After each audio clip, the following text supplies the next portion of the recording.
TNPSC எக்ஸாம்ல இந்த question ப்ரீவியஸா கேட்டிருக்காங்க. ஒரு குறிப்பிட்ட அசல் இருக்குது.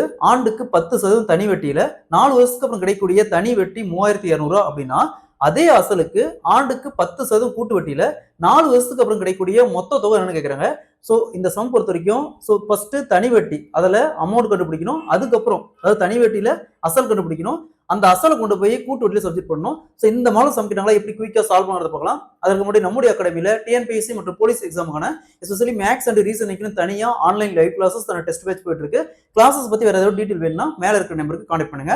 கொஸ்டின்ல ஒரு குறிப்பிட்ட அசல் இருக்குது. ஆண்டுக்கு 10% தனி வட்டியில 4 வருஷத்துக்கு அப்புறம் கிடைக்கக்கூடிய தனி வட்டி 3200 அப்படின்னா, அதே அசலுக்கு இந்த அசலுக்கு ஆண்டுக்கு 10% கூட்டு வட்டியில 4 வருஷத்துக்கு அப்புறம் கிடைக்கக்கூடிய மொத்த தொகை அதாவது வட்டி பிளஸ் அசல் ரெண்டும் சேர்ந்து எவ்வளவு வரும்னு கேக்குறாங்க.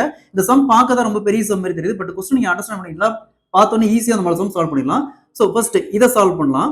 சோ ஃபர்ஸ்ட் அசலை எப்படி கண்டுபிடிக்கலாம்னா, ஃபர்ஸ்ட் கொடுத்திருக்கிற இந்த வட்டியும் காலத்தையும் பெருக்க 4 × 10 40%. சோ 40% வட்டி. சோ இந்த 40%க்கு தான் இந்த 3200. அப்போ நமக்கு தேவை அசல் அப்படிங்கிறது எப்பவுமே 100%. சோ 40%க்கு 3200னா அப்ப 100%க்கு என்ன? இது அப்படியே கிராஸ் பண்ணி பண்ணுங்க.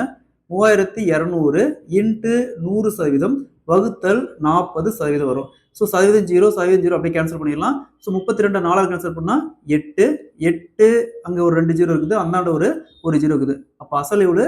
8000 ரூபாய். அசல் 8000 அசல் கண்டுபிடிச்சிட்டோம். அந்த அசல் கொண்டு வந்து சப்ஜெக்ட் பண்ணணும். சோ இங்க அசல் எவ்வளவு? 8000 ரூபாய். இதுக்கு ஆண்டுக்கு 10% கூட்டு வட்டியில 4 வருஷத்துக்கு அப்புறம் கிடைக்கக்கூடிய மொத்த தொகை என்ன கேக்குறாங்க. சோ இந்த மாதிரி சம் கேட்டாங்களா? அசல் எவ்வளவு சொல்லிருக்காங்க? 8000 பெருக்கல். சோ வட்டி 10% அப்படிங்கிறாங்க. 10% எழுதுவோம். 10 வகுத்தல் சதவீதத்துக்கு 100 எழுதுவோம். 0 0 அப்படியே கேன்சல் ஆயிரும். அப்ப 1 வகுத்தல் 10 இருக்கும். சோ நெக்ஸ்ட் இந்த 10 அப்படியே 4 டைம். சோ 4 வருஷம் சொல்லிருக்காங்க இல்லீங்களா? அப்ப 4 டைம் 10 × 10 × 10 × 10. 3 வருஷம் சொன்னாலும் 3 டைம், 2 வருஷம் சொன்னாலும் 2 டைம். நெக்ஸ்ட் இது ரெண்டையும் ஆட் பண்ணி 10 + 1 11. சோ அதையும் 4 டைம். 4 வருஷம்னால 4 டைம் 11 × 11. சோ நெக்ஸ்ட் இங்க ஒரு 3 0. இந்த 3 0 அப்படியே கேன்சல் ஆயிரும். சோ நெக்ஸ்ட் 8 × 11 × 11 × 11 × 11 1,17,128 வரும். சோ வகுத்தல்ல 10 இருக்கு. அது ஒரு டிஜிட் தள்ளி புள்ளி வச்சுனா வரும்.